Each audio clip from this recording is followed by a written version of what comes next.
We're here in Papua New Guinea, the largest and most populated country in the Pacific region, which since about mid-2015 has been impacted by what is known as El Niño. El Niño is basically a climatic phenomenon that disrupts weather patterns. And in this part of the world, in Papua New Guinea, it has manifested itself in the form of severe drought in several areas, as well as frost in the higher altitudes, both of which have basically decimated the crops and therefore severely affected the food security of the people, of the communities here in Papua New Guinea.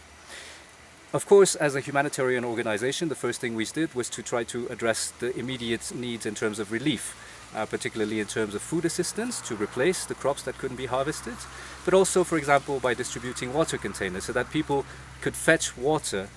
The water situation in this village is very hard. We could hardly find water during drought season. So we had to work a long distance, say for about 45 minutes or 1 hour to fetch water.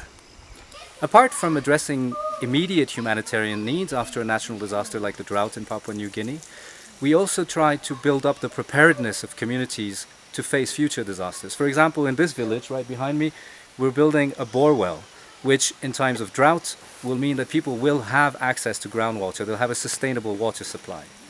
We also try to organize hygiene promotion campaigns, for example, so that people are more aware about skin diseases, simple things. Finally, we also try to build up the resilience of communities here by introducing what we call resilient agriculture techniques. These are basically simple agricultural methods that were not prevalent here, but that will basically enable communities here to better prepare for and to be in a position to better sustain natural disasters when they occur, so that they don't lose all their crops and that their food security is not as badly impacted. And this is particularly relevant when it comes to droughts.